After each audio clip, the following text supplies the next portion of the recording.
Engkau salat, engkau berdoa, engkau menyebut namanya setiap hari. Tapi coba jujur pada hatimu, sudahkah engkau benar-benar mengenal Tuhan yang kau sembah? Banyak orang rajin beribadah, namun sedikit yang benar-benar mengenal Tuhan yang ia sembah. Jika Tuhan begitu dekat, mengapa hatimu terasa begitu jauh? Atau, selama ini engkau hanya mengenal namanya, bukan kehadirannya? Assalamualaikum warahmatullahi wabarakatuh. Semoga Allah senantiasa melimpahkan rahmat dan ampunannya pada kita semua. Banyak manusia menjalani hidup dengan penuh kesibukan bernama ibadah. Ia bangun sebelum fajar, berdiri menghadap kiblat, melafalkan ayat demi ayat, rukuk dan sujud dengan tubuh yang patuh. Namun di sela semua itu, ada satu pertanyaan yang jarang sekali berani ia hadapi dengan jujur. Siapa sebenarnya Tuhan yang sedang aku sembah? Apakah dia hanya nama yang terucap di lisan? Ataukah dia kehadiran yang hidup di dalam hati? Sebagian dari kita mengenal Tuhan melalui hafalan. Kita tahu nama-namanya, sifat-sifatnya, dalil-dalil tentangnya. Kita bisa menjelaskan dengan fasih siapa dia menurut kitab dan kitab menurut para ulama. Tetapi mengenal Tuhan bukanlah sekadar mengetahui tentangnya, sebab mengetahui tidak selalu berarti mengenal. Seperti seseorang yang membaca biografi seorang raja. Ia tahu sejarahnya, tetapi tak pernah benar-benar berdiri di hadapannya. Mengenal Tuhan adalah urusan batin, bukan sekadar pikiran.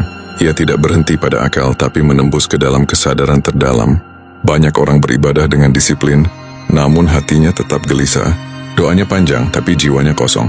Salatnya rutin, namun hidupnya masih dipenuhi rasa takut berlebihan pada manusia, pada rezeki, pada masa depan. Jika Tuhan benar-benar dikenal, mengapa ketakutan itu masih menguasai? Mungkin karena selama ini kita lebih sibuk menyembah gambaran tentang Tuhan, bukan Tuhan itu sendiri. Kita membangun citra Tuhan dari cerita, dari tradisi, dari ketakutan dan harapan pribadi. Tuhan menjadi sosok jauh di langit, mudah murka, sulit didekati. Maka ibadah pun berubah menjadi kewajiban kering, dilakukan karena takut, bukan karena rindu.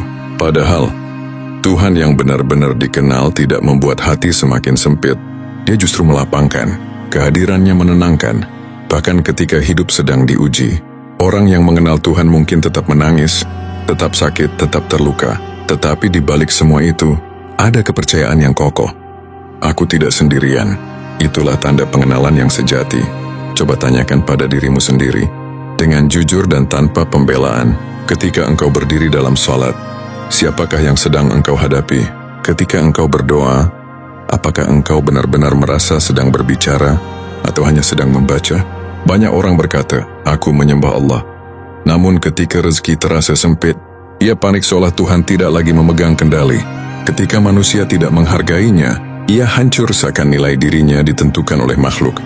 Jika Tuhan benar-benar dikenal sebagai Ar-Razzaq, Al-Hakim, Al-Wakil, mengapa hati masih bergantung pada selainnya? Mengenal Tuhan adalah proses pelucutan. Pelucutan ego, pelucutan rasa memiliki, pelucutan ilusi bahwa kita mengendalikan hidup. Selama engkau masih merasa dirimu pusat segalanya, Tuhan akan terasa jauh. Tetapi ketika engkau mulai menyadari betapa lemahnya dirimu, betapa rapuhnya nafasmu, disitulah pintu pengenalan mulai terbuka. Makrifat tidak selalu datang lewat banyaknya amalan lahir. Ia sering hadir melalui kejujuran batin. Saat engkau mengakui, ya Allah, aku rajin beribadah, tapi aku belum benar-benar mengenalmu. Pengakuan itulah awal perjumpaan, karena Tuhan tidak mencari ibadah yang megah, tetapi hati yang sadar. Orang yang mengenal Tuhan tidak sibuk memamerkan kesalehan. Ia justru semakin rendah, semakin lembut, semakin berhati-hati terhadap sesama. Sebab ia tahu Tuhan yang ia kenal maha melihat, bukan hanya gerak tubuhnya, tapi juga niat paling tersembunyi di dadanya. Dan pada akhirnya pertanyaan ini bukan untuk dijawab dengan kata-kata, melainkan dengan keadaan hati. Jika engkau mengenal Tuhan, salatmu akan menjadi perjumpaan, bukan rutinitas. Jika engkau mengenal Tuhan, doamu akan menjadi dialog, bukan monolog.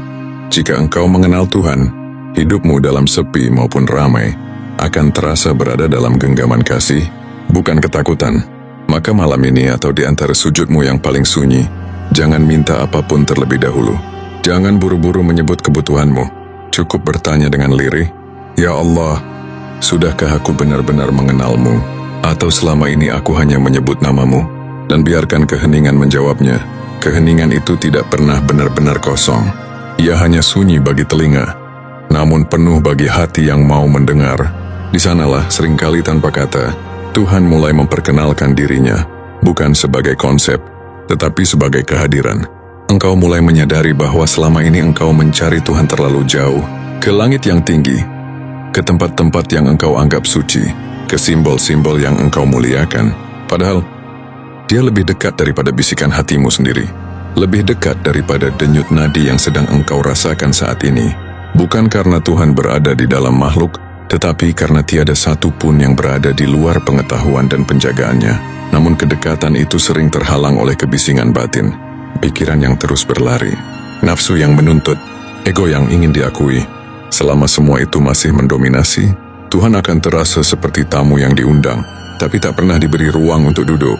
Maka jalan mengenal Tuhan bukanlah jalan menambah, melainkan jalan mengosongkan.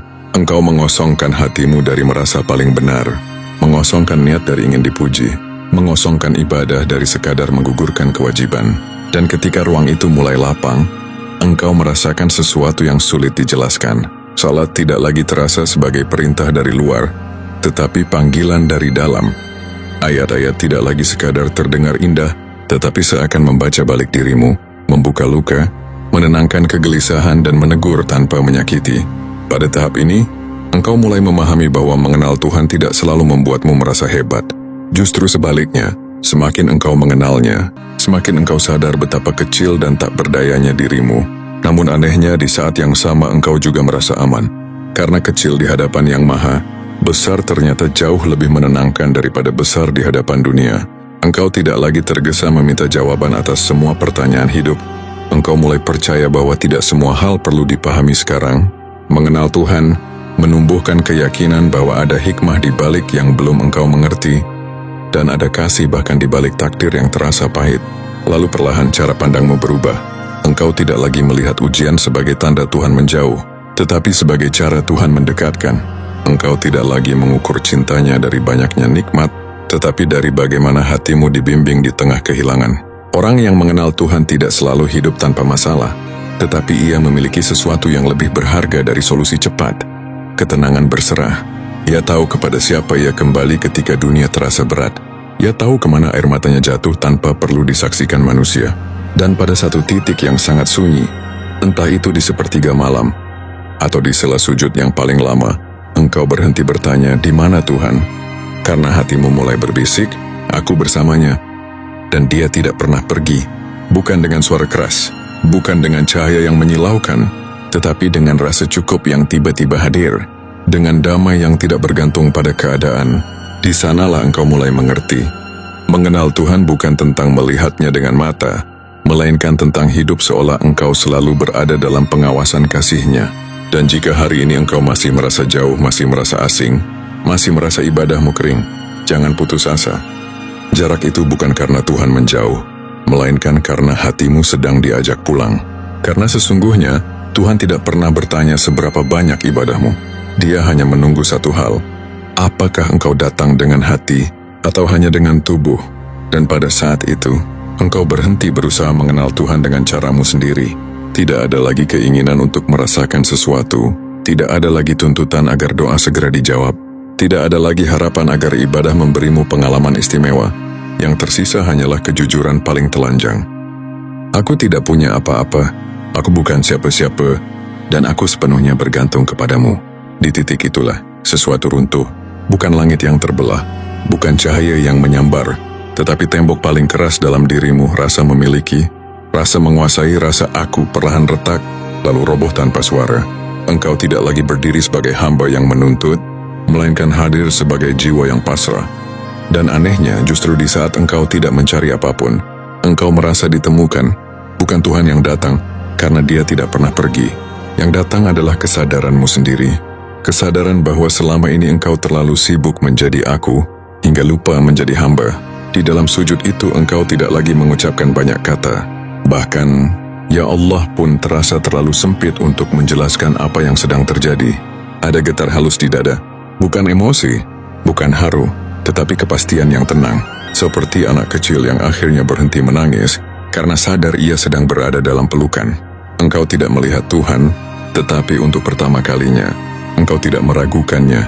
Tidak ada lagi jarak, tidak ada lagi pertanyaan apakah Dia dekat, Karena yang dekat kini bukan Tuhan kepada dirimu, melainkan dirimu kepada kenyataan. Bahwa setiap nafas adalah izin, setiap detak adalah penjagaan, dan setiap hidup adalah amanah bukan milik. Pada momen itu engkau mengerti sesuatu yang tidak pernah bisa diajarkan.